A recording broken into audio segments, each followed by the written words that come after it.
बाबा ने नीचे क्या देखा कि ठाकुर जी कौन सी लीला कर रहे हैं। मैया जानकी का हरण हुआ है, राम जी मैया को खोज रहे हैं। हे खगमृग हे मधुकर श्रेणी तुम देखी सीता मृग नयन, यही तलाश जारी है। अब बाबा ने ज्यों देखा, बाबा के मुख से शब्द निकल पड़े, प्रस्फुटित हुए। जय सच्चिदानंद जग पावन, अस कही चले मनोज न शावन। जय सच्चिदानंद जग पावन, अस कही चले मनोज न शावन। चले जात शिव सती समेता, चले जात शिव सती समेता। चले जात शिव सती समेता, चले जात शिव सती समेता। पुनि पुनि पुलकत कृपा निकेता, पुनि पुलकत कृपा निकेता। पुनि पुनि पुलकत कृपा निकेता। जय सच्चिदानंद जग पावन, अस कही चले मनोज न शावन। बाबा ने ऊपर आकाश से ही संबोधित किया, है सच्चिदानंद हे जगत पालक, हे दीन बंधु आपकी जय हो जय हो जय हो। जैसे बाबा ने इतने सुंदर सुंदर संबोधन दिए, अब मैया की भी तलाश शुरू हो गई नीचे। मैं भी जरा दर्शन करूं कि सच्चिदानंद कहाँ विराज रहे हैं। अच्छा, राम जी इस समय आनंद में हैं कि रो रहे हैं? क्या कर रहे हैं? क्या कर रहे हैं राम? रुदन कर रहे हैं। पेड़ पौधों से, पशु पक्षियों से, लता पताओं से पूछ रहे, मेरी वैदेही को देखा क्या? अरे मृग तू तो यही था, तूने मेरी वैदेही को देखा क्या? ये लीला चल रही है। और इस स्वरूप को देख करके बाबा क्या कह रहे हैं? सच्चिदानंद। अभी ना प्रभु सत की लीला दिखा रहे हैं, ना चित्त स्थिर है, ना आनंद में है। और इस स्वरूप को बाबा क्या कह रहे हैं? सच्चिदानंद। संसार को बाबा बताना चाहते हैं, चक्कर में मत पड़ियो, ये सब खेल चल रहा है प्रभु का। ये सारा कुछ केवल एक नाटक है, इसमें असली कुछ नहीं है। बाबा ने प्रणाम किया, मैया ने नहीं किया, जबकि मैया को भी चाहिए था। देखिए, संग भले सबका मत करिए, पर सम्मान तो सबका होना चाहिए कि नहीं होना चाहिए? आपके इष्ट राम जी हैं, बहुत अच्छी बात है, इष्ट एक ही होना चाहिए। लेकिन ऐसा नहीं कि अगर इष्ट राम जी हैं तो कन्हैया का मंदिर आएगा तो ऐसे खोपड़ी करके चल दोगे। अगर इष्ट राम जी हैं तो जगदम्बा को भी प्रणाम करना आपका कर्तव्य है। महादेव के आगे शीश झुकाना आपका कर्तव्य है। कन्हैया को नमन करना आपका कर्तव्य है। भैया, संग भले एक का करो, पर सम्मान सबका करो। ये प्रसंग कह रहा है। मैया ने क्या किया? संग तो हुआ ही नहीं है, प्रणाम भी नहीं किया, प्रणाम भी नहीं किया। मैया बस देख रही है। तब तक बाबा ने कहा, देवी प्रणाम करिए।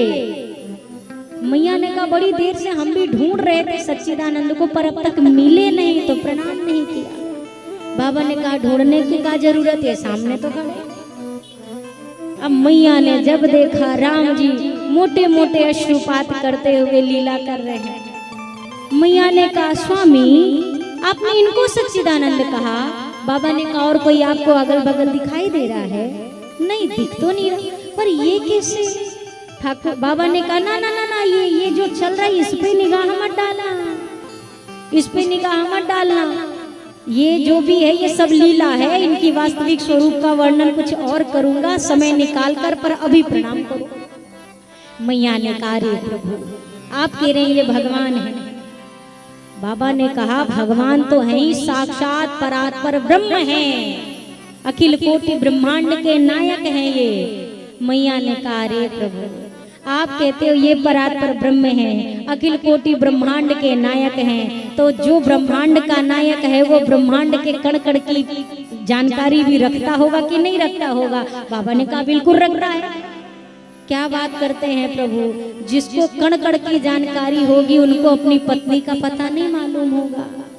कि उनकी भार्या का हरण कौन करके ले गया, क्या इनको इतनी सी बात नहीं पता? ये पेड़ पौधों से पूछ रहे, ये लता पताओं से पूछ रहे। बाबा ने कहा देवी ये लीला है, ये असली कार्य नहीं है, ये केवल एक लीला है जगत को दिखाने के लिए। मैया ने कहा चलो लीला ही मान लिया। प्रभु संसार का एक साधारण प्राणी भी पेड़ पौधे से तो बात नहीं ही करता है, और आप जिनको भगवान कह रहे हैं ये तो पशुओं से भी बात करके कह रहे हैं इनका पता बता दो, वैदेही का पता बता दो। नहीं नहीं नहीं, ये भगवान नहीं हो सकते। दूसरी लीला मैया क्या कर रही हैं? पहली करी संत पर अविश्वास अश्रद्धा, दूसरी क्या करी थी? कथा में रुचि नहीं रखी मैया ने। अब तीसरी गलती क्या करके दिखा रही है मैया कि अपने पति के बातों पर विश्वास नहीं किया। शंकर जी कौन है? तो शंकर जी जगत गुरु हैं। भगवान शंकर को जगत गुरु की उपाधि दी गई है, और इस समय सती मैया शिष्य की श्रेणी में है। और जब एक शिष्य गुरु के वचनों पर अविश्वास कर ले तो इसका मतलब आगे का मार्ग कुछ अच्छा होने वाला नहीं है। सतगुरु से साचो रहो, संतन में सद्भाव, दुनिया में वैसे रहो जैसे लग जाए दांव।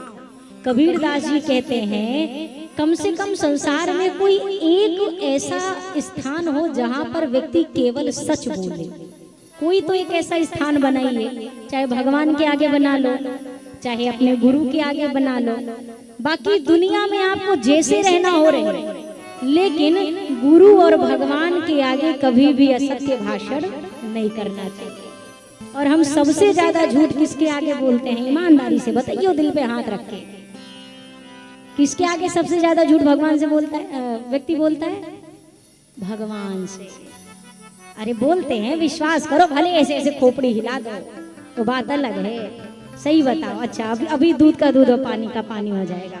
आरती करते हैं ठाकुर जी की? करते हैं। क्या बोलते हैं? तन मन धन सब है तेरा, स्वामी सब कुछ है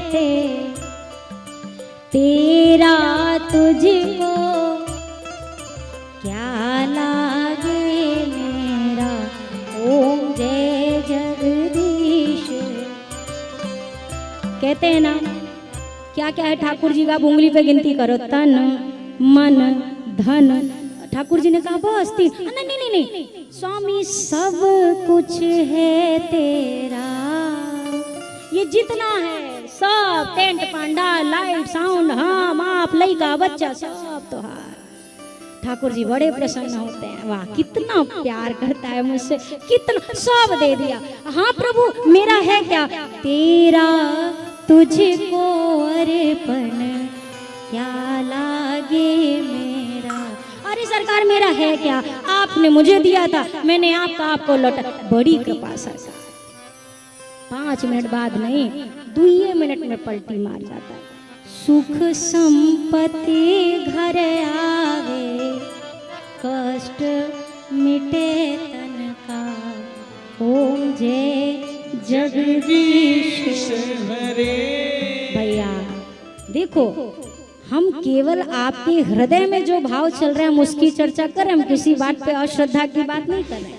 हमारे आपके हृदय का भाव 2 तरह की बातें चल रही हैं। अभी अगर आप कहो कि प्रभु सब आपका है, तो जब सब दे दिया तो फिर मांगने की नौबत कहाँ से आ गई? सब तो दे दिया, अब देने वाले को दे दिया, जिसका था उसको दे दिया। अब उसकी मर्जी हो दे, मर्जी हो ना दे। ठाकुर जी के सामने ठाकुर जी को इतना सस्ता समझता है व्यक्ति, इतना सस्ता समझता है। 100 रुपए का लड्डू चढ़ा के उसका बस चले तो शराफा की दुकान खुलवा ले भगवान। और चलो ठाकुर जी हैं भी इतने सरल, पर भैया अगर मांग रहे हो तो याचक की तरह रहो ना। मांग भी रहे हो और दादागिरी भी चल रही है, हमको ये चाहिए नहीं। मांग रहे हैं तो फिर याचक की तरह हाथ ऐसे ही रखो। फिर आपको ऑर्डर देने का कोई अधिकार नहीं है कि हमको क्या चाहिए नहीं चाहिए। कोई याचक अगर दरवाजे पे आ जाए, मुझे 1 सेट कपड़ा चाहिए भैया, मुझे 1 वक्त का भोजन चाहिए भैया, तो जिसके उसके घर में जो उसकी श्रद्धा हो वो लाकर वो देगा। मन करेगा वो रोटी दे, मन करे वो सब्जी दे, मन करे वो दाल चावल दे। मांगने वाला भिखारी नहीं कह सकता हमको तो पनीर की सब्जी पसंद है। तो देने वाला क्या कहेगा, भैया इतना तुम्हारे बड़े बड़े नखरे हैं तो जाके खुद ही कमाओ और हमसे क्यों मांग रहे हो। याचक की तरह अगर हाथ फैलाए तो सरकार जो तुम्हारी मर्जी, सब तो तुम्हारा ही है, मैं क्या बोलूं। भगवान पर गुरु पर अश्रद्धा ना हो। मैया ने क्या किया, अविश्वास किया गुरु के समक्ष में, और बाबा ने कहा, बहुत समझाया, बार बार जब नहीं मानी मैया, तब बाबा ने विचार किया, मोरे हो कहे न संशय जाही, तो विधि विपरीत भलाई नाही। मेरे कहने पर भी अगर सती की शंका नहीं मिट रही है, इसका मतलब प्रभु की लीला अब कुछ और रची गई है, अब मेरा इसमें ज्यादा हस्तक्षेप करना उचित नहीं है। बाबा ने सीधा कहा, देवी जो तुम्हारे मन अति संदेह तो किन जाई परीक्षा ले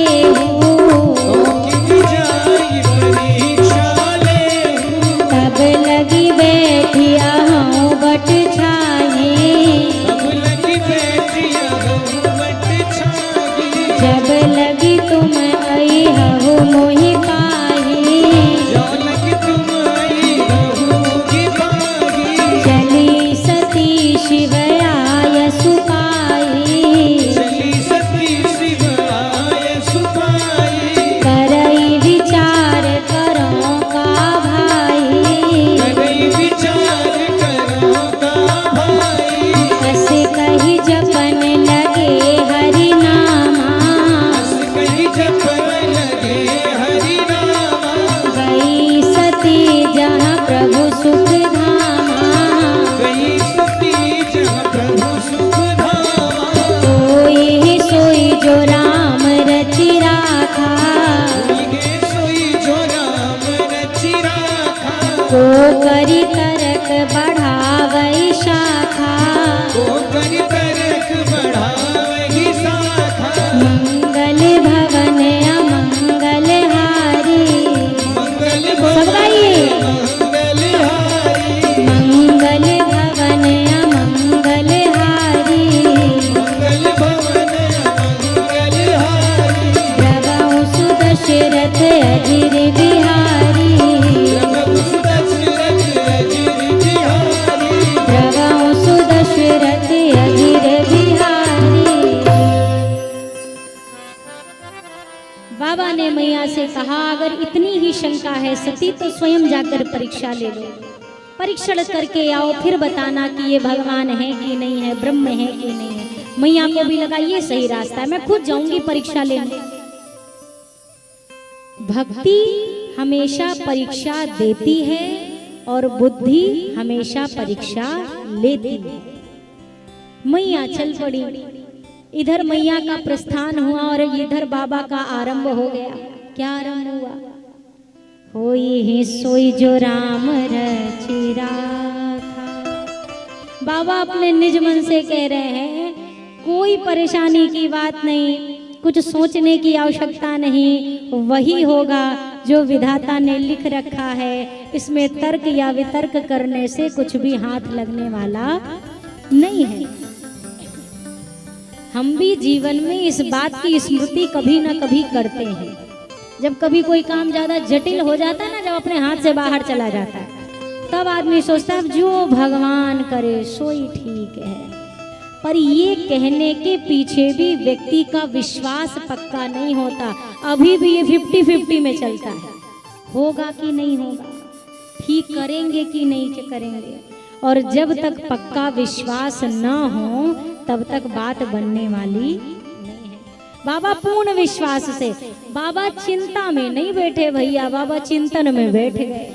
चिंता करेंगे तो चिंता चिता समान है, अंतर है बस एक, और चिता जलाए मरे को और चिंता जीवित देह।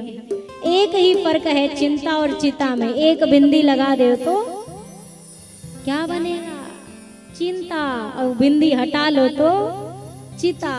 जलाने का काम दोनों का है, एक जीते जी जलाती है और एक मरने के बाद जलाती है, और हाथ में लगने वाला दोनों परिस्थिति में कुछ नहीं है। चिंता से कुछ नहीं होगा, ये बाबा ने दिखाया जगत को। तो बाबा क्या कर रहे हैं, असे कही जपने लगे हरि नाम। बाबा ने अब राम नाम का सुमिरन शुरू किया। बाबा को पता है संसार में जो होगा जैसा होगा प्रभु के वश में ही सब कुछ है, व्यक्ति के मनुष्य के हाथ में कुछ भी संसार में नहीं है, कुछ भी नहीं है। बार बार कहा जाता है भैया सत्संग करो। क्यों कहा जाता है? सत्संग से ही इस बात का विवेक होता है कि जीवन में क्या करना चाहिए और क्या नहीं करना चाहिए। बिनु सत्संग विवेक ना होई, राम कृपा बिनु सुलभ ना सोई। बिना सत्संग के विवेक कहाँ से हो, ज्ञान की प्राप्ति कैसे हो? सत्संग ही सिखाता है कि जीवन में किसका संग करना है और किसका संग नहीं करना है। सत्संग का अर्थ कहें तो अच्छी संगत, जहाँ पर सत्य बातें आपको सुनने को मिले, सत्य बातों का अनुसरण करने को मिले, वो सत्संग। जीवन में भैया संग का भी बहुत बड़ा प्रभाव होता है। एक मक्खी जान रहे हैं ना? हाँ, मक्खी। अगर सब्जी बेचने वाले के तराजू पर मक्खी बैठ जाए, मान लीजिए आप गोभी ले रहे हैं या आलू तौलवा रहे हैं और उसके तराजू पे 2 नहीं 4 मक्खी बैठ जाए, तो आप क्या कहेंगे सब्जी वाले से? हमारा आलू तो थोड़ा कम हो गया होगा, 4 माछी बैठी थी तुम्हारे तराजू। अगर आप कह भी दें कि भैया 4 मक्खी बैठ गई थी, आलू तो कम, तो वो क्या कहेगा? अरे भैया मक्खी से क्या ही फर्क पड़ जाएगा, यही बोलेगा ना। अगर मक्खी सब्जी बेचने वाले के तराजू पर बैठे तो इसके वजन में कुछ फर्क पड़ने वाला, पर वही मक्खी अगर किसी सुनार के सोना तोलने वाली तराजू पर बैठ जाए तब फर्क 2-4-10 हजार का 4 माछी आई तो 4 का 40 लेके भी कहो तो चली जाए, जिस हिसाब से महंगाई है सोने की। फर्क पड़ेगा कि नहीं पड़ेगा? मक्खी वही है, उसके वजन की गिनती वहां सब्जी वाले के तराजू पर नहीं थी, पर इसके वजन की गिनती यहाँ सोने वाले के तराजू के पास है कि नहीं है? यहाँ पर है। आप किसकी संगत करते हैं? व्यक्ति कहता है, एक बहुत सरल सा प्रश्न है, कई बार आपके भी मन में आता होगा। जब हम लोग कहते हैं संसार में जो कुछ भी अच्छा होता है कौन करता है? कछु बोल रहे हो? भगवान। बुरा कौन करता है? हम लोग बार बार कहते हैं नहीं भैया बुराई अपनी है, अच्छाई भगवान की है। तो जो तर्क करने वाले लोग होते कहते हैं ये कैसी बात है, अगर अच्छा भगवान कर रहा है तो बुरा भी भगवान ही कर रहा है। एक बात बताइए, जिसके घर में छोटे बच्चे हों, किसी का एग्जाम चल रहा हो या किसी का एग्जाम हुआ हो, मान लो 6वीं 7वीं का कोई बच्चा है, घर पे आप पढ़ाते हैं ना, ट्यूशन लगा भी तो फिर भी रिवीजन हमको सुनाओ। अब आपने पढ़ाया, आपने रिवीजन कराया, बच्चा पेपर देने गया, बच्चे ने लिख दिया, जो नंबर मिलेगा वो आपके पढ़ाने के ऊपर मिलेगा कि बचवा के लिखने के ऊपर मिलेगा? जल्दी, अरे पीछे वाले भी बोलो, किस पे मिलेगा? लिखने के ऊपर। अब आपसे अगर हम कहें नहीं नहीं नहीं नहीं आपने गलत पढ़ाया तभी आपका लड़का फेल हुआ है, तो आप मानेंगे? आप क्या कहेंगे? अरे कोई अपने बच्चे को फेल कराएगा क्या? हम अपने बच्चे को चाहेंगे कि फेल हो जाए? हमने नहीं किया, हमने सही किया था। फिर हम आपसे पूछे तो गलत कहाँ? अरे ये नालायकवा लिखबे नहीं किया, यही बोलेंगे ना। ऊपर से ठाकुर जी ने बढ़िया बढ़िया पढ़ा के भेजा था, बहुत अच्छा पढ़ाया था, सब कुछ अच्छा पढ़ाया था। नीचे आने के बाद जैसी संगत बनी वैसी रंगत। ठाकुर जी ने बुरा कुछ करके हमें नहीं भेजा कि हमें ठाकुर जी ने ऊपर से चोर की डिग्री दे के भेजी है, लो तुम चोर में पूरा सरदार। ऊपर से कोई डिग्री लेके आया था क्या? जब डॉक्टर यहाँ आके बने, वकील यहाँ आके बने, व्यापारी यहाँ आके बने, किसान यहाँ आके बने, तो क्या चोर डकैत ऊपर से बन के आए हैं? वो भी तो यहीं आके बने ना। फिर भगवान पे कैसे दोष देते हैं भैया? जो कुछ होता है ठाकुर जी, जैसे आकाश से जो पानी गिरता है, पानी की बूंद गिरती है, वो मैली होती है कि साफ होती है? साफ है ना। वो पानी की बूंद कोई मैया बाल्टी लगा दे, बाल्टी में डायरेक्ट गिरे तो वो इतनी स्वच्छ है कि कोई भी कार्य कर लो। वही पानी की बूंद अगर किसी गर्म बर्तन पे, मान लो तवा गर्म है, उस पर टपक जाए तो क्षण से समाप्त हो जाएगी। वही पानी की बूंद अगर कीचड़ में चली जाए तो अब कीचड़ ही बन जाएगी। पानी की बूंद तो परमात्मा ने साफ ही दी थी, उस बूंद ने जिसका संग किया वैसे उसका हाल हुआ। हमारे जीवन में भी यही है कि अच्छी संगत करेंगे तो भैया सब कुछ अच्छा अच्छा ही होगा, और गलत कर लिया तो फिर हमारा कोई उद्धार होने वाला नहीं है। बाबा ने यहाँ प्रभु का नाम शुरू किया। राम तेरा नाम सारी दुनिया से न्यारा है, राम तेरा नाम सारी दुनिया से न्यारा है, राम तेरा नाम सारी दुनिया से न्यारा है, हमें लागे बड़ा प्यारा है, राम तेरा नाम सारी, अरे राम तेरा नाम सारी दुनिया से न्यारा है, राम तेरा नाम सारी दुनिया से न्यारा है, राम तेरा नाम सारी दुनिया से न्यारा है, राम तेरा नाम सारी दुनिया से न्यारा है, राम तेरा नाम सारी दुनिया से न्यारा है, हम लागे बड़ा प्यारा है, राम तेरा नाम, राम तेरा नाम सारी दुनिया से न्यारा है, राम तेरा नाम।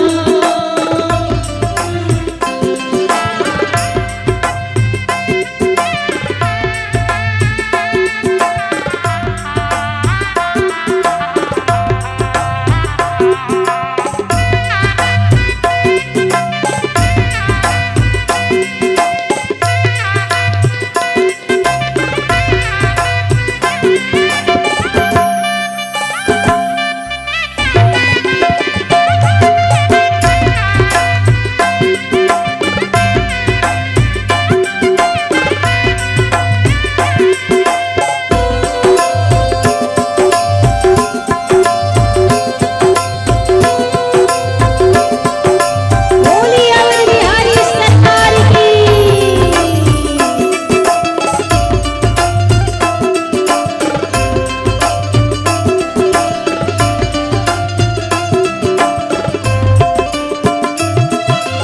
राम नाम की शरण को पाकर, राम नाम की शरण पाकर, पापी उतर गई से अपना कर, पापी उतर गए से अपना कर, पापी उतर गई से अपना कर, पापी उतर गए से अपना कर, भगतों ने आज फिर तुमको पुकारा है, भगतों ने आज फिर तुमको पुकारा है, भगतों ने आज फिर तुमको पुकारा है, हमें लागे बड़ा प्यारा है, राम तेरा नाम, राम तेरा नाम सारी दुनिया से न्यारा है,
तेरा नाम सारी,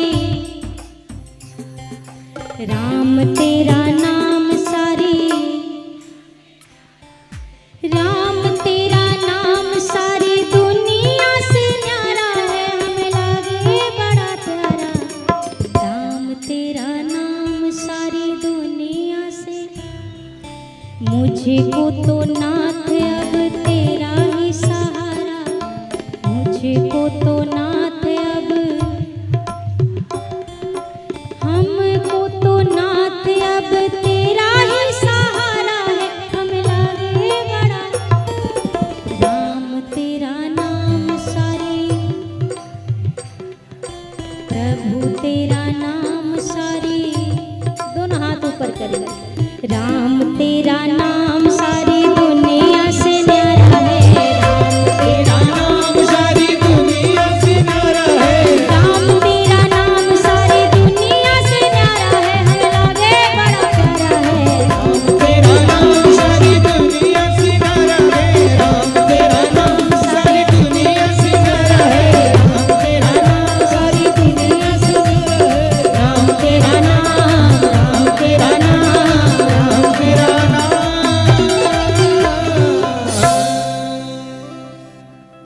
भक्तों ने आज फिर तुमको पुकारा है, राम तेरा नाम सारी दुनिया से।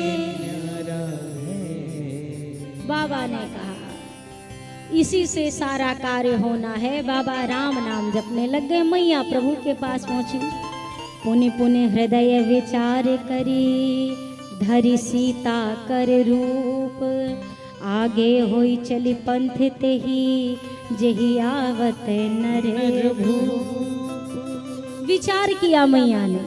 बाबा ने कहा था विवेक पूर्वक परीक्षा लेना, अर्थात ज्ञान के साथ परीक्षा लेना, सोच विचार के परीक्षा लेना। ऐसा ना हो कि केवल विचार साथ में रह जाए और विवेक छूट जाए। और यही हुआ। पुनि पुनि हृदय विचार करी, विवेक छूट गया, विचार साथ में है। अब विचार करके मैया को क्या लगा, कैसे परीक्षा लूं। फिर अंदर से आवाज आई, हाँ सीता जी को खोज रहे हैं तो सीता जी ही बन जाती हूँ। और वही रूप लेकर मैया चल पड़ी। पर मैया की एक लीला यहाँ पर ये भी देखिए। हमने आपको पूर्व वर्ष जब चर्चा करी इस प्रसंग पे तो यही बात कही थी कि भैया किसी के जैसा बन जाना आसान है, पर किसी के आचरण को ले आना ये जीवन में संभव नहीं है। नकलची नकलची ही रहेगा। चाहे कितना भी आप किसी की कॉपी कर लीजिए, आप ओरिजिनल को कभी रिप्लेस नहीं कर सकते हैं। सियार जानते हैं, हुआ हुआ जो खेतवा में चिल्लाता है। एक बार इस सियार को शेर की खाल मिल गई। अब शेर की खाल मिली तो ऐसे इसने पहन लिया। अब इसने तो खेल खेल में पहना था, लेकिन जहां गुजरा जंगल में तहां आसपास के छोटे छोटे जानवर भागने शुरू हो गए। अब इसको लगा ये तो बढ़िया काम की चीज है, पहन भर के निकल जाओ, सब डरा डरा के भाग रहे हैं हमसे। तो अब इसकी तो धाक बन गई, जहां जाए वहां सब डर डर के ये ऑर्डर भी देने लगा। शेर की खाल में था तो भी अब जंगल में अपनी धास जमाए। अब ये देखने लगा, थोड़ा समय बीता। फिर एक दिन क्या हुआ, दूर कहीं पर सियार बोलना शुरू हुए। जैसे रात का समय हुआ तो उनकी टोली शुरू हुई, हुआ हुआ हुआ। अब ये बैठ करके मीटिंग ले रहा था सारे जानवरों के। हम तो शेर है ना, तो ये मीटिंग ले रहा था। हाँ हुजूर, हाँ साहब, सब अपने जानवर अब अपनी भाषा में कुछ बोलते रहे होंगे। सब पूछ रहे थे, जी जी मालिक आज्ञा करो। तो ये भी आज्ञा पे आज्ञा दिए जा रहा, तुम ये करना, कल से तुम्हारा ये काम है, तुम ऐसे तुम वैसे, सब जी जी जी जी। अब शेर से कौन ना डराए। इतने में खेतवा में सियार चिल्लाने लगे, हुआ हुआ हुआ। जैसे कान में आवाज मुझे, अभी खोपड़ी उठा के हुआ हुआ करना शुरू हुआ। पकड़ के इतना मारा, बाकी जानवरों ने मूर्ख बना रहा था इतने दिन से। कभी भी असल को नकल से नहीं बदला। भैया नकल के लिए भी अकल चाहिए होती है, ये आपने भी सुना होगा। जैसे कई बच्चों को होता है ना कि पूरी गाइड दे दो, भैया ये नकल कर लेना, किसी किसी स्कूल में छुट्टी दे देते, चलो नकल करके पास हो जाओ। अब वो नकल तो करता है, नकल करने के बाद भी वो मूर्ख अपनी कॉपी में ही लिख देता है, शेष भाग पृष्ठ नंबर 5 पे। एग्जामिनर को ना जानना हो तो जान जाए, और जो 10 नंबर के भी लायक हो उसको भी 0 में तब्दील कर दे। मैया ने विचार किया, सीता जी बन भी गई, लेकिन कैसे चल रही हैं? जंगल की पूरी यात्रा में राम जी आगे रहे, किशोरी जी पीछे रहे। किशोरी जी के पग चिन्ह राम जी के दोनों पैरों के बीच में रहे हैं, ना दाहिने ना बाएं, राम जी के 2 चरणों के बीच की जो जगह थी, किशोरी जी ने वहां अपने पग रख के पूरी यात्रा जंगल की है। और यहाँ पर क्या लीला हो रही है? आगे हुई चली पंथ तही, राम जी के चरण तो पीछे छोड़ो, राम जी पीछे हैं और मैया आगे आगे चल पड़ी। लक्ष्मण जी ने कहा ना ना ना ना, ये हमारी भाभी माँ नहीं हो सकती, ना ना, कौन है ये? फिर लक्ष्मण देखियो माकृत वेशा, चकित भयो भ्रम हृदय विशेषा। लक्ष्मण जी चकित भी हुए, आश्चर्य भी हुआ, भ्रम भी हुआ, क्या ये कौन है? अच्छा सती जी हैं, सती जी हैं तो सीता जी क्यों बनी है? सीता जी बनकर यहाँ क्यों आई हैं? प्रश्न अनेक उठे पर बोले कुछ नहीं। सेवक का यही कार्य है, जब तक स्वामी साथ में है तब तक हमको बोलने की आवश्यकता ही नहीं है। हमारा मालिक हमारे साथ है तो हमको क्या चिंता। लक्ष्मण जी ने सोचा ये तो वैसे ही प्रभु की लीला चल रही है, किस लीला में कब किसकी एंट्री किस रूप में करा दे इनका क्या पता है, तो मैं क्यों बोलने जाऊं। लक्ष्मण जी मौन रहे। अब राम जी ने देखा सती जी आई हैं, अब अगर सीता कह दूं तो सती जी को लगेगा अरे अरे मैं तो पहले कह रही थी ये भगवान नहीं है। अगर सती कह दूं ये जगत जननी है, नाम लेना उचित नहीं होगा, न सीता कह सकता हूँ न सती कह सकता हूँ, अब मैं कहूँ तो क्या कहूँ। तो प्रभु ने बीच का रास्ता निकाला, न सीता जी कहा न सती जी कहा, राम जी सीधा सामने गए और खड़े होकर के रघुनंदन ने जोरी पाने प्रभु की प्रणाम हो, जोरी पानी प्रभु की प्रणाम, पिता समेत लीन निज नाम हो, पिता समेत लीन निज नाम। प्रभु ने नाम लेने का झंझट ही हटा दिया, सीधा सामने गए, हाथ जोड़कर कहा देवी मैं दशरथ पुत्र राम आपके चरणों में प्रणाम करता हूँ। मैया को अभी भी लगा प्रभु को समझ जाएंगी, प्रणाम कर रहे हैं, इसका मतलब समझ गए मैं अर्धांगिनी नहीं हुई इनकी। अगर अपनी अर्धांगिनी मुझे समझ जाते तो प्रणाम थोड़ी ना करते।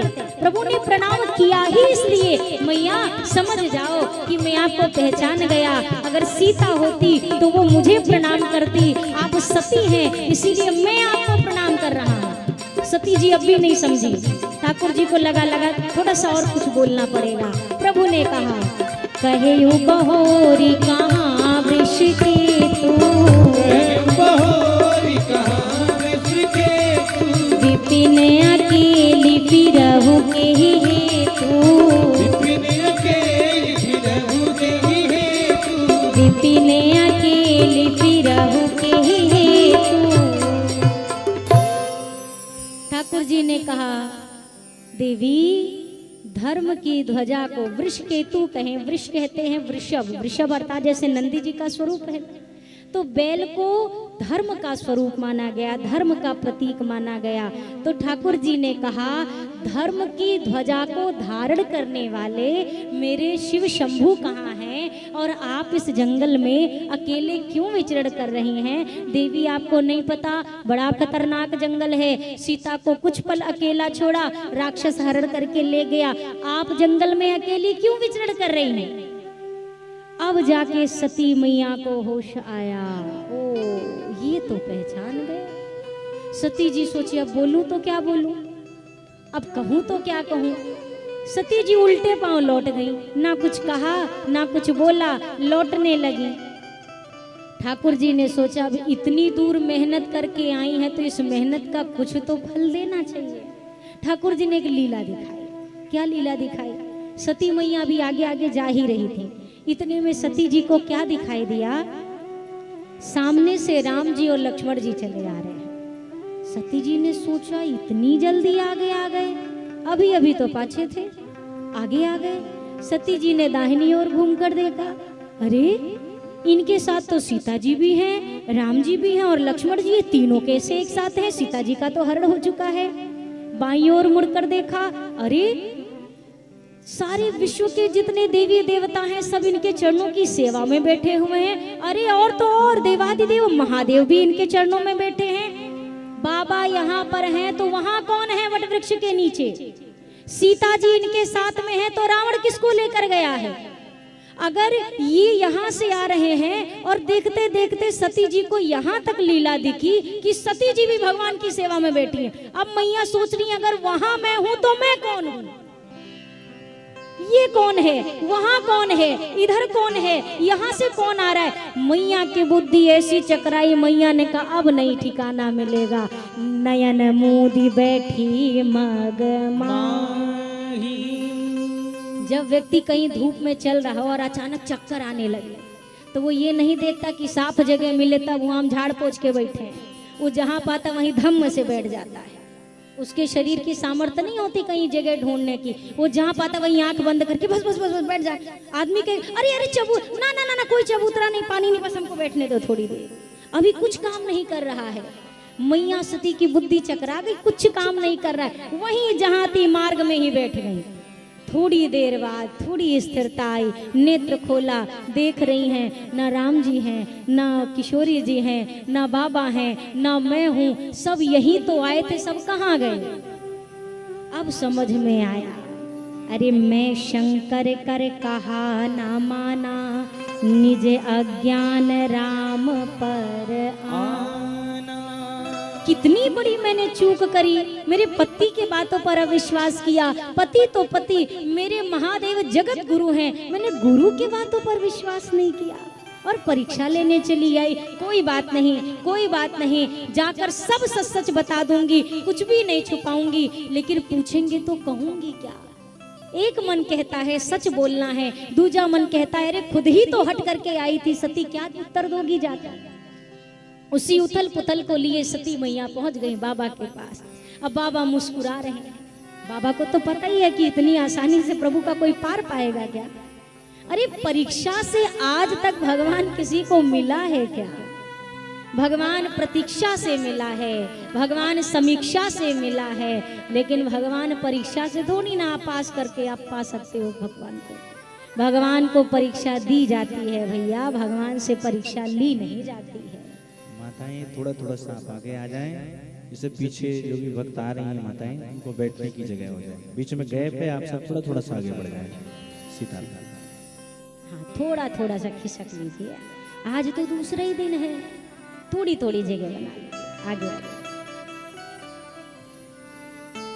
जय सीते जय सीते, सीते सीते सिया सिया। जय सीते जय सीते, सीते सीते सिया सिया। जय राधे जय राधे, राधे राधे प्रिया प्रिया। जय सीते सीते सिया सिया। सीते सीते सिया सिया। जय सीते सीते सिया सिया। सीते सीते सिया सिया। जय राधे राधे प्रिया प्रिया। जय राधे राधे प्रिया प्रिया। जय राधे राधे प्रिया प्रिया। जय राधे राधे प्रिया प्रिया। जय सीते जय सीते, सीते सीते सिया सीते जय सीते, सीते सीते सिया सिया। जय राधे राधे प्रिया। जय राधे राधे प्रिया प्रिया। तो हम चर्चा कर रहे थे, मैया पहुंची भगवान शंकर के पास। बाबा ने मुस्कुरा करके पूछा, लीन है परीक्षा कवन विधि, कहु सत्य सब बात। देवी कैसे परीक्षा ली? सच्ची सच्ची सब बात कहना। बाबा ने सारी शर्त रख दी है, पहला सच बताना, दूसरा सब बताना, ना असत्य कहना ना कुछ छुपाना, सारी चीजें बताओ। बाबा भी जानना चाहते हैं कि आखिर जिसके ना आदि का पता ना अंत का पता, उस अनंत को इन्होंने किस परिमाप में नापा है, कैसे उनकी परीक्षा ली है। अब मैया से पूछा कैसे परीक्षा ली, और धन्य प्रभु की लीला। देखो जगदम्बा में तो कोई दोष नहीं, जगदम्बा तो हमें ही लीला करके दिखा रही है। देखो ऐसी त्रुटि करोगे तो ऐसा परिणाम होगा। मैया के मुख से क्या निकला? परीक्षा। कछु न परीक्षा लीन है गोसाएं, कीन है प्रणाम तुम्हारी नाय। कछु न परीक्षा लीन गोसाएं, कीन प्रणाम तुम्हारी नाय। तब शंकर देखे उधरि ध्याना, तब शंकर देखे उधरि ध्याना। सती जो कीन चरित सब जाना, सती जो कीन चरित सब जाना। अब जो करो सती सन प्रीति, अब जो करो सती सन प्रीति। मिटई भगति पथ होई अनीति, मिटई भगति पथ होई अनीति। मिटई भगति पथ होई अनीति। मैया ने क्या कहा? कोई परीक्षा नहीं ली। बाबा ने कहा नहीं ली। अरे नहीं ली प्रभु, तो क्या किया? बोला प्रणाम किया। कैसे किया? जैसे आपने किया। बाबा ने कहा अगर प्रणाम ही करना था तो यहीं से कर लेती, उतनी दूर क्यों गई? मैंने भी तो प्रणाम किया था। हाँ प्रभु, गई तो थी कि परीक्षा लूंगी, पर जाते जाते मार्ग में ख्याल आया कि जो तुम कहा सो मृषा न होई, मोरे मन प्रतीति अति सोई। मेरे स्वामी जो बात कहें वो झूठ नहीं हो सकती है, क्योंकि आप तो महादेव हैं और आपकी बात में कोई झूठ हो ऐसा संभव नहीं। इसी विचार को करते करते मेरे मन ने निर्णय लिया परीक्षा नहीं लेनी, पर फिर विचार आया अब आ गई हूं तो कम से कम प्रणाम ही कर लो। तो मैंने प्रणाम किया। बाबा ने कहा बस बस प्रणाम किया, फिर बोला कुछ नहीं, लौट आई। अब बाबा को विश्वास नहीं हो रहा है। अगर सती को मेरी बात पर विश्वास करना होता तो जब मैंने समझाया तब कर लेती। अब कह रही हैं प्रणाम किया, नहीं कुछ तो सती समझा रही है, छुपा रही है। बाबा ने ध्यान लगाया, ध्यान लगाकर देखा, क्या दिखाई दिया? जो जो घटना घटित हुई, सती ने कहा इन्होंने प्रणाम किया। अरे इन्होंने तो प्रणाम किया ही नहीं, उल्टा मेरे प्रभु ने इनको प्रणाम किया। सती जी कहती है इन्होंने उनको प्रणाम किया। अब विचार आया बाबा के हृदय में, सती ने मेरी माँ का वेश बना लिया, सती के शरीर को मेरे प्रभु ने प्रणाम करके आदर किया। अब सती ने अपने जिस स्वरूप को, जिस शरीर से मेरी माँ का स्वरूप लिया हो, अब उस शरीर के साथ पत्नी का संबंध, पति का संबंध, गृहस्थ आश्रम संबंध को निर्वाह करना अब ये उचित नहीं होगा। और बाबा ने मन ही मन विचार किया कि अब सती को मैं पत्नी भाव से नहीं देखूंगा। यही तने सती ही भेंट मोहि नाही, शिव संकल्प कीन मन माही। हमारे यहाँ ना भैया पति पत्नी का संबंध बड़ा पवित्र बताया गया है। हमारे यहाँ बीवी नहीं होती, ये समझिएगा ध्यान से, बीवी नहीं होती हमारे यहाँ, वाइफ भी नहीं होती हमारे यहाँ। या तो अर्धांगिनी कही जाती है या तो धर्म पत्नी कही जाती है। पत्नी कौन? जो पतन से बचाए, वो पत्नी। जो धर्म की ओर लेकर चले, वो धर्म पत्नी। अर्धांगिनी कौन? जो आपके हर अच्छे कार्य में आपके साथ कदम से कदम मिलाकर चले, आपके सुख में भले आपसे 2 कदम पीछे हो जाए पर दुख में आपके साथ रहे या आपसे भी आगे रहे। हमारे यहाँ ये कॉन्सेप्ट चलता है, ये सनातन है। ये सनातन है। यहाँ पर बाबा ने मन ही मन ये तय कर लिया कि सती के साथ मेरा गृहस्थ आश्रम का संबंध नहीं होगा। पर हमारी सनातन संस्कृति में डाइवोर्स जैसा कोई शब्द नहीं है, कोई शब्द नहीं, ना तलाक है ना डाइवोर्स है। समझिएगा, बहुत गंभीरता से इस बात को कहूँ। तलाक उर्दू शब्द है, डाइवोर्स इंग्लिश शब्द है। आप ढूंढ करके निकाल लो कि कहीं पर भी हमारे सनातन में ऐसा कोई शब्द बना हो कि पति पत्नी को अलग किया जा सकता हो। कोई संबंध नहीं, कोई ऐसा शब्द ही नहीं बना है। और कि यहाँ तो कागज पे साइन हो गए तो पति पत्नी हो गए, फिर दोबारा सिग्नेचर कर दिया तो तुम अब दूसरी पत्नी ढूंढ लो, हम दूसरा ढूंढ लेंगे। एक बड़ी मजेदार आपको बात बताऊं। एक विदेश की घटना है, हमने सुनी थी कहीं से। एक विदेशी के यहाँ एक मेहमान पहुंचे, भारत के थे वो। अब वो पहुंचे तो पति पत्नी आपस में चर्चा कर रहे थे। पति ने कहा कि तुम्हारे बच्चे और मेरे बच्चे आपस में एक दूसरे को मार पीट रहे हैं। अभी जो भारत से गया था इसकी बुद्धि चकरा गई कि तुम्हारे बच्चे और मेरे बच्चे। तो इसने पूछा आप दोनों पति पत्नी? हाँ, हम दोनों पति पत्नी हैं। तो फिर आपने अभी अभी कहा तुम्हारे बच्चे और मेरे बच्चे, हम ये दोनों लोगों के बच्चे हमारे बच्चे को पीट रहे हैं। अभी पहली सुलझाओ, तुम्हारे बच्चे मेरे बच्चे हम दोनों के बच्चे को पीट रहे हैं। 10 मिनट लगा हमको भी समझने में। फिर उसने भी पूछा, चूंकि भारत का था उसको कहीं समझ में आया। भैया समझ में नहीं आया। बोला हम समझाते हैं, ये विदेश है। कैसे समझाते हैं?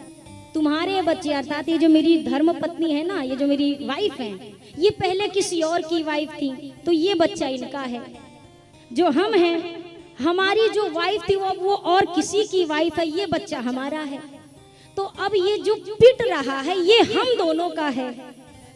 तो इसलिए हमने कहा इसका बच्चा और मेरा बच्चा मिलके हमारे बच्चे को पीट रहा है।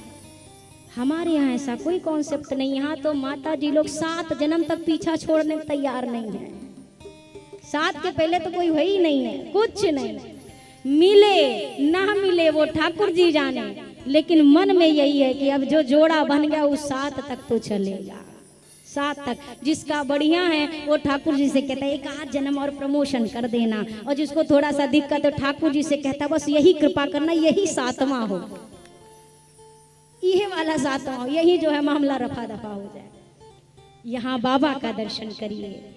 मन ही मन क्या भाव है, अब नहीं संबंध रखूंगा। पर सती जी से नहीं कहा कि मैं तुम्हें अब छोड़ रहा हूं, मैंने त्याग कर दिया, अब तुम मेरी पत्नी नहीं, मैं तुम्हारा पति नहीं। एक शब्द नहीं कहा। क्यों? क्योंकि बाबा को सती जी की गलती लगती नहीं कि सती जी ने जानकर किया। ये सब किसकी प्रेरणा से हुआ है? बहुरी राम माये सिरुनावा, प्रेरी सती जही झूठ कहावा। ये तो प्रभु की माया का कमाल है, वरना मेरी सती कभी असत्य नहीं बोलती है। केवल गृहस्थ आश्रम न निर्वाह करने का एक कारण है कि सती ने इस देह से मेरी माँ का रूप लिया है।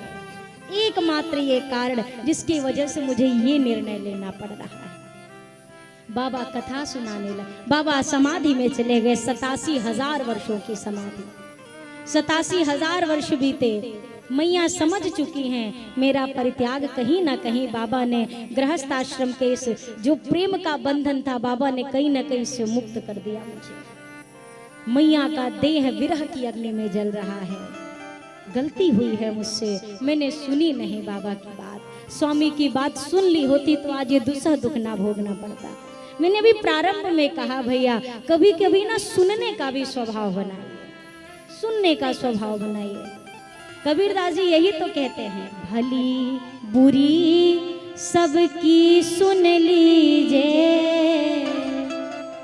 भली बुरी सबकी सुन लीजिए, करी गुजरान गरीबी में मन लागो मेरो यार फकीर में। सबकी सुनो, अच्छे की भी सुनो, कुछ अच्छा मिलेगा। बुरे की सुनोगे तो ये सुनने को आएगा, ये समझ में आएगा कि जीवन में क्या नहीं करना चाहिए। सबसे सीख मिलती है।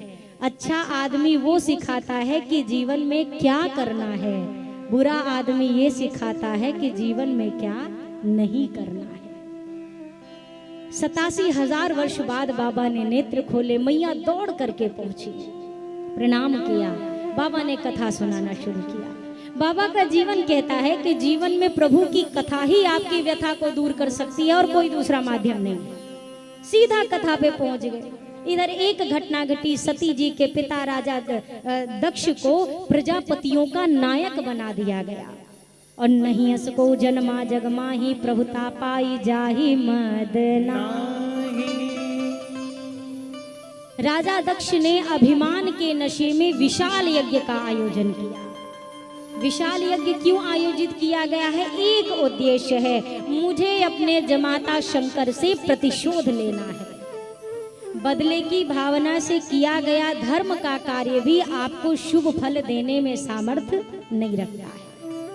आप कितना भी अच्छा कार्य करें, मैं एक बात हाथ जोड़कर निवेदन करूं, व्यक्ति कहता है धर्म बड़ा कि कर्म बड़ा, आपके हिसाब से क्या बड़ा है, धर्म कि कर्म? अब फिर मानस जी में एक चर्चा आती है, कर्म प्रधान विश्व रचिरा का जो जस करई सो तस फल चाखा। मानस जी की कथा कह रही है कर्म बड़ा है, कर्म की बहुत विशेष प्रधानता है। अब एक बात चक्कर में मत पड़िए, आधे लोग यही तराजू लेके घूम रहे हैं, धर्म बड़ा है कि कर्म बड़ा है। ये घूमने से कुछ नहीं होगा, बस मति में इतनी सी बात बिठा लीजिए, वही कर्म कर्म है जो धर्म से जुड़ा है। जो कर्म धर्म से ना जुड़े वो कर्म सत्कर्म की श्रेणी में आता ही नहीं। जो धर्म से जुड़ जाए वही आपका सत्कर्म है। जैसे आप मंदिर की ओर जा रहे हैं, आप मंदिर पहुंचे, मंदिर पहुंचना तो आप सोचेंगे धर्म का काम है कि नहीं है? थोड़ा जोर से बोला करो, है ना? मंदिर जाना धर्म का कार्य है, लेकिन मंदिर जाने के पीछे उद्देश्य क्या है? चप्पल चुराने वाले भी मंदिर जाते होंगे, उसकी निगाह में तो केवल भगवान भी नहीं घूमते, बाटा कहाँ है, पैरागॉन कहाँ है, कौन सा कहाँ है, वो तो यही ढूंढता होगा। मंदिर वो भी जा रहा है, उसका उद्देश्य ना भगवान है, ना देवी है, ना भवानी है, ना देवता है, ना शंकर, ना हनुमान, उसकी भावना चप्पल। तो अब आप क्या कहोगे? वो धर्म कर रहा है, अधर्म कर रहा है, क्या कहेंगे? अब कोई कहे कि नहीं मंदिर जाना धर्म है, पर उसके पीछे का उद्देश्य गलत है, तो ये भी धर्म में आने वाला नहीं है। और मंदिर ना जा करके आप अपने घर में ही बैठे हैं ठाकुर जी के, जैसे मान लीजिए आपने मंदिर जाने का विचार बनाया, इतने में कोई भूखा आ गया आपके द्वार पर, आपकी तैयारी थी मंदिर जाने की, उसने कहा भोजन करा दो, आप घड़ी देख रहे हो, पट बंद हो जाएगा, दर्शन नहीं मिलेगा, पर चला जाऊंगा तो ये भूखा रह जाएगा। अब आपने ठाकुर जी से कहा मंदिर नहीं आ पा रहा, इसको भोजन करा देता हूँ। ठाकुर जी ने कहा यही तुम्हारा आज का दर्शन हो गया, यही तुम्हारा दर्शन है। कबीरा इस संसार में सबसे मिलिए धाए, ना जाने किस रूप में नारायण मिल जाए, सबसे मिलना है। आपके धर्म के पीछे का उद्देश्य ही तय करेगा आपने किया क्या है। राजा दक्ष यज्ञ कर रहे हैं, उद्देश्य क्या है? शंकर जी से बदला लेना है। और कारण क्या है? बड़ा छोटा सा कारण। एक सभा गठित हुई थी, दक्ष जी जब पधारे, राजा दक्ष आए, तो उस समय सारे लोग खड़े हो गए, सारे देवता, शंकर जी, ब्रह्मा जी और विष्णु जी नहीं खड़े हुए। राजा दक्ष ने देखा 3 लोग बैठे हुए हैं, बाकी सब खड़े हैं। दक्ष ने विचार किया विष्णु जी तो जगत पालक हैं, भगवान है, ये ना खड़े हो चलता है। ब्रह्मा जी तो हमारे बाबूजी ही हैं, ना खड़े हो ये भी चलता है। शंकर जी कैसे नहीं खड़े हो, ये तो हमार जमाई है। एक कहावत सुनी है, क्या है, घर की मूली साग बराबर, ऐसा ही कुछ होता है। देवादिदेव महादेव है, ये ध्यान नहीं आ रहा है, हमारे जमाई राजा ये खड़े क्यों नहीं हुए उसी समय? अच्छा, बाबा को तो पता ही नहीं कौन आया कौन गया, बाबा तो आंख बंद करके राम राम कर रहे थे, लगा समय खा लिया भजन कर। अब इतने में दक्ष ने श्राप देना शुरू किया। दक्ष ने श्राप दिया, आज के बाद तुम्हारा पार्थिव पूजन होगा। अब बाबा को पता ही नहीं कि कोई सामने से श्राप दे रहा है। बाबा जब चुप थे तो बाबा के गण पीछे खड़े थे। गणों ने देखा हमारे स्वामी को श्राप, गणों ने श्राप देना शुरू किया। उधर से दक्ष ने श्राप दिया, इधर से गणों ने श्राप दिया, इधर सब हो गया। बाबा थोड़ी देर बाद आंख खोल के कह रहे क्या हुआ? बाबा ने क्या हुआ? गढ़ों ने कहा यहाँ इतनी बड़ी श्रापा श्रापी की पूरी खेल सिमट गई और बाबा पता ही नहीं क्या हुआ। बाबा ने कहा क्या हुआ? प्रभु इन्होंने आपको श्राप दिया, हमने भी इनको श्राप दिया, इन्होंने ऐसा कहा, हमने ऐसा कहा। बाबा ने कहा जाने दो, बाबा ने कहा जाने दो, जो कह रहा है कहने दो, आपने क्यों श्राप दिया? बाबा इस आनंद में उसी समय का बदला, ऐसा यज्ञ करूंगा सारे देवी देवता जिसमें आएंगे पर शंकर जी को नहीं बुलाऊंगा। वही किया, सारे देवता आकाश मार्ग से जा रहे। सती मैया ने कहा मेरी भी जाने की इच्छा है, अनुमति दे दीजिए। तो बाबा ने कहा बुलाया नहीं है। मैया ने कहा पिता के यहाँ तो बिना बुलाए भी जा सकते हैं। बाबा ने कहा बात तो सत्य है, लेकिन अगर पिता के यहाँ भी कोई प्रेम से मिलने वाला ना हो तो पिता के गृह में भी बिना बुलाए मत जाओ, उचित नहीं होगा ये। पर मैया ने जिद करी, बाबा ने विदा किया, मैया यज्ञ में पहुंची। पिताजी से जाकर कहा, जब पूरी यज्ञ की रचना की, सती जाय देखे तब जागा, कतहु न दीख शंभु कर भागा। अपने स्वामी का कोई स्थान नहीं दिखा, भाग नहीं दिखा। मैया ने कहा पिताजी लगता है आप गलती से ना मेरे स्वामी का भाग निकालना भूल गए, उनका स्थान बनाना भूल गए। आपने मेरे स्वामी का स्थान नहीं बनाया, भाग नहीं निकाला। अब दक्ष बोल पड़ा, उस औघड़ का भाग क्या उसका स्वरूप है ऐसा जो इतने विशाल यज्ञ में वो आने योग्य हो? क्या उसके अंदर ऐसा कोई गुण है जो मैं इतने विशाल और ऐसे यज्ञ में उसको बुलाऊं? है क्या उसके भीतर?